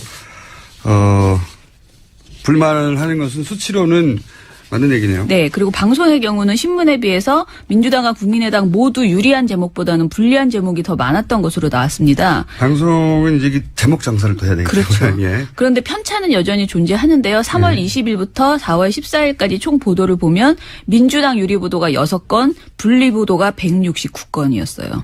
그렇군요. 더 크죠. 예. 국민의당은 유리 보도가 25건, 불리 보도가 37건. 예. 그래서 플러스 마이너스 해보면. 예, 민주당은 마이너스 163, 국민의당은 마이너스 12. 예. 예, 이것도 이거는 편차는 민주당이 또 그때 당시 1등 지지율 정당이었기 때문에 더 많은 관심 대상이 되었기 때문에 그런 것도 있고요. 그런 것도 그리고 있죠. 또 후보가 네. 확정되면서 국민의당 관련된 의혹 보도도 많아지면서 네. 유불리 편차가 줄어들었다 이렇게도 볼 수 있습니다. 예. 어쨌든 총 수로 보면 민주당이 불리한 기사 수치 훨씬 높긴 합니다. 그렇죠. 자, 저희가 연합뉴스도 지금 모니터를 하고 있는데요. 네. 연합뉴스를 4월 3일부터 4월 7일까지 5일간 네. 연합뉴스 홈페이지의 정치면과 홈페이지 안에 또 대선 페이지가 있어요. 네. 그 두 페이지에 실려 있는 모든 대선 관련 기사를 모니터를 해봤습니다. 네, 가장 대표적인 통신사니까. 네네. 네. 그런데 더불어민주당 관련돼서 마찬가지로 제목에서 부정적인 것이 13건, 네. 긍정적인 것은 4건, 중립적인 것이 62건이었습니다. 네. 근데 국민의당은 부정적인 것이 9건, 긍정적인 것이 12건, 그리고 중립적인 것이 42건입니다. 사실 이거는 그 신문방송에 비해서는 편차가 크지 않은데요. 예. 연합뉴스라는 그 매체의 특성상 거의 스트레이트 보도이고요. 그렇죠. 예, 그런 의미에서는 이게 사실은 이 작은 수치도 사실 의미가 있다라고 생각이 되었습니다. 아시다시피 이제 통신사이기 때문에 네. 통신사는 논평을 하는 게 아니라 그렇죠. 사실관계를 보도하는 매체인데 사실관계를 보도하는 통신사에도 이런 경향성은 보인다. 그래서 뭐 홍준표 후보가 자꾸 보수 매체들이 네. 자유한국당을 버렸다고 자유한국당을 버리고 왜 국민의당 우호적으로 나오냐고 계속 그렇긴 문제 하죠. 제기를 하는 거죠. 예. 포털도 조사해봤는데요. 3월 20일부터 4월 9일까지의 네이버 모바일 메일 뉴스에 배치된 기사 중에서 그 메인 중에서 12번째 기사까지를 12번째 기사까지가 기준이 된 이유는 뭐죠? 소위 그러니까 일면? 네, 일면 이렇게 스코어를 한 번 내렸을 때까지만. 그러니까 휴대폰 기준으로 해서 네. 스코어를 그러니까 첫 화면에 뜨는 기준 네. 그런 네. 기준으로. 네, 그 중에서 후보를 제목으로 또 이제 논조를 비교해봤는데요. 문재인 후보가 첫 번째로 언급된 경우가 총 287건이었는데 이 중에서 부정적인 기사가 84건, 그리고 긍정적인 기사가 62건이었습니다. 이거는 또 점수로 매겨보면 마이너스 22예요. 예. 그리고 안철수 후보 관련돼서는 부정적인 기사가 28건, 그리고 긍정적 기사가 92건이어서요. 플러스 64점 이렇게 나오고 있습니다. 그 포탈에 이건 단순히 이제 그 스크롤을 하지 않은 휴대폰 기준 첫 번째 뜨는 기사 제목물 가지고 분석한 거죠. 네, 모든 대선 기사 제목을 다 본 겁니다. 실제 그 기사의 내용이 아니라 제목만 가지고 평가를 한 정량전 분석인데 네네. 부정적 여기서도 이제 문재인 후보가 불리한 수치가 높네요. 예. 이건 이 경향성은 사실은 방송 언론 포탈 일관되네요. 예, 거의 비슷하게 계속 나오더라고요. 그렇군요. 예. 이렇게 되면 그 정당에서 항의하지 않습니까? 이런 수치를 보면 누구한테요? 언론사 근데 항의하기도 하지 않나요? 지금 국민의당 같은 경우에는 국민의당이 요즘 항의를 많이 하는데 이 수치대로라면 국민의당은 항의를 하면 안 되는 거네요. 근데 제가 말씀드리고 싶은 건 사실은 저는 이렇게 유불리 가지고 너무 따지는 것이 별로 의미가 없다라는 생각을 선거보도에서 좀 많이 하거든요. 그러니까 진짜 중요한 것은 유불리가 아니고 정말 국민에게 필요한 정보를 지금 선거보도에서 전하고 있는가. 그게 더 중요하다. 어떤 정당에게 불리하더라도 그게 국민이 알아야 될 내용이면. 왜냐하면 민주당이나 예. 그 문재인 후보가 훨씬 부정적으로 보도할 요인이 많으면 부정적으로 보도해야죠. 그렇죠. 예. 진실을 보도하는 게 더 중요하고 그리고 정책도 유불리를 떠나서 누구에게 유리한가 불리한가가 아니고 그냥 제대로 정책을 비판하는 그런 보도를 해야 되죠. 그리고 그러니까 검증 보도도 그렇고. 문재인 후보가 예를 들어 부정적으로 거론돼야 될 기사가 10배가 넘는데 5배만 해도 그거는 불공평한 거죠. 그렇죠. 예. 그런 관점을 말씀하시는 건데. 예. 그런데 지금 너무 제가 숫자만 자꾸 얘기를 해서 제가 좀 아쉬움이 있어서 제가 먼저 이렇게. 문제의식이 뭡니까, 그러면? 이런 연애. 숫자는 이러한데. 예. 그거보다 더 본질적인 문제는 뭔가요? 예. 지금 사실 가장 유행하는 거는 네거티브 보도거든요. 근데 이제 그것이 그렇죠. 대선 후보. 선거는 네거티브죠. 대선 후보 검증 보도라는 그런 포장, 특히 요즘 팩트 체크가 또 유행이 되면서 팩트 체크하는 보도들이 많아진다 이렇게 하면서 굉장히 이제 뭐 방송사마다 신문사마다 내놓고 있습니다.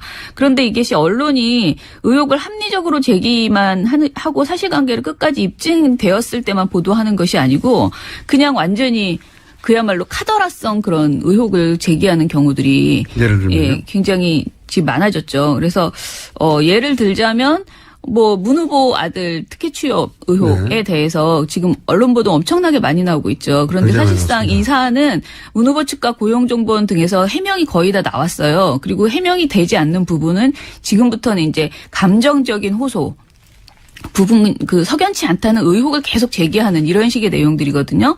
그런데도 계속 문 후보 아들 그 의혹에 대해서 별거 새로운 것이 없음에도 불구하고 계속 보도가 나오고 있는 거예요. 언론 입장에 또 이런 것도 있습니다. 왜냐하면은 안철수 후보 관련해서 이제 뭐 크든 작든 계속해서 새로운 종류가 나오는데 이게 이제 언론사들이 이런 보도를 할 때 기계적으로 양쪽 균형을 맞춰줘야 된다고 하는. 그 맞추면 안 된다는 거죠. 제 말은. 민원연의 입장은 이미 이 사안은 똑같은 얘기의 반복인데 기계적으로 맞추려고 억지로 끼워넣는 것도 이건 불공정한 거다. 그렇죠. 이렇게 보신다. 그것은 그리고 똑같은 내용을 계속 반복하고 이제 똑같지는 않아요. 사실은 아주 작은 문제들을 하나씩 계속 발굴해내고 있는데 그것이 이렇게 핵심적인 내용이 아니고 격가지이고 그 사안의 본질을 전혀 건드리지 못하는 그런 의혹들이 자꾸 추가로 나오고 있는 것인데요. 거꾸로 이제 이렇게 생각하시는 분도 있을 거예요. 이제 민주당을 지지하지 않는 분들 입장에서는 저 의혹이 안 풀렸는데 왜 더 이상 안 보도해. 이렇게 요청하는 분들도 있긴 있겠죠. 그런데 그 의혹이 정말 할 만큼 다 했으면 그것을 다 전해줘야 되는데 그 내용도 또 안 전해준다는 거예요. 그 의혹에 대한 해명을.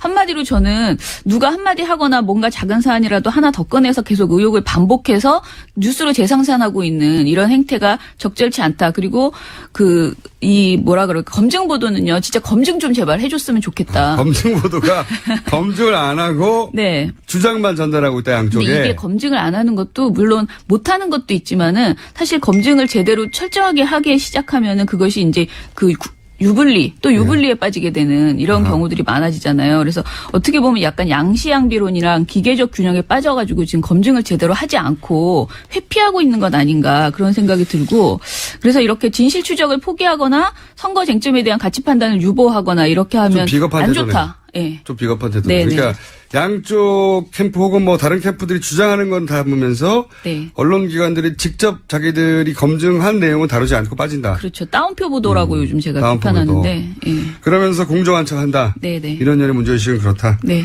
자, 그리고 이제 여기 다루신 영역 중에 종편도 있지 않습니까? 최근에 종편 관련해서는 어떻습니까? 종편은 제가 파파스에 냈는데 이번에 너무 더플랜 때문에 좀 잘렸는데요. 지금 그 3D, 3D 이거 가지고 너무 많이 놀려서 제 진짜 이거 너무했다 해도 너무했다 생각될 정도로 예. 뭐 재밌는 사안이니까. 말장난을 가지고 정말 여러 차례 며칠에 걸쳐서 계속 놀리는 그런 뭐 행태들을 보이는데 이것도 상당히 어떻게 보면 편파적인 그런 행태인 거죠. 그리고 또 민영삼 씨, 저희, 민원연에서 계속해서 주목했던 네. 종편의 근데 이분이 평론가신데. 14일 안철수 국민의당 대선 후보 선거대책위원회에 특보로 합류를 했거든요. 네. 그래서 이에 대해서 뭐 언론 보도들이 하루 정도 굉장히 많이 나오더라고요. 근데 이분이 사실 막말에 가까운 강한 표현을 많이 썼고 특히 친노패권주의, 친문패권주의에 대한 비판을 많이 해서 반문 전도사라는 별명이 붙어 있을 정도거든요. 종편 모니터링 하시는 분한테 굉장히 주목받는 평론가셨죠. 그렇죠. 예, 워낙 인기 있는 분이었어요. 왜냐하면 그 발언이나 표현이 강하고 귀에 팍팍 꽂혀서 인기 네. 있는 분인데 예를 들어서 컷 하나 들어볼까요? 이게 이제 정치권에서는 그 여자가 설치면은 잘해봤자 번전이다 이런 얘기가 사실 옛날에 유교적 가치 질서가 아주 지배적일 때 남존 여비 남아사상을 선호할 때 얘기죠. 근데 이 현모양처 쪽보다는 아주 그 속된 말로 좀 설친다, 나댄다 할 적에 설친다, 나댄다는 표현보다는 좀 적극적이다. 적극적으로 좀 이렇게 활발하다. 그런 이렇게. 유형으로 대표적인 분이 바로 이제 문재인 전 후보의 그 부인으로 이렇게 분류되죠. 그러네요. 네. 예, 나댄다. 네. 아까 방송에서 국민의당이 안철수 후보가 전에 그 막말 하시는 분도 안 받겠다 그렇게 말씀하셨다고 들었거든요. 그래서 그 때문에 이걸 컷을 네, 저도 그래서 대표적으로 이제 민원연에서 오랫동안 주목했던 분이었기 때문에 이번에 대한 자, 이게 수치만 다루는데도 시간이 금방 지나가네요. 네. 그렇죠. 시간이 다 됐습니다. 아까 리얼미터 권수정 실장이 언급한 한국리서치 여론조사는 JTBC가 아닌 서울경제 신문이었다. 정정해드리고요. 자, 대선 미디어 감시를 다음 주에도 계속 이렇게 성적 정량적 분석을 계속해 가겠습니다. 네네. 네. 오늘 여기까지 하겠습니다. 민원연의 김학용 사무처장이었습니다. 감사합니다. 감사합니다. 저는 김어준이었습니다. 내일 다시 뵙겠습니다. 안녕.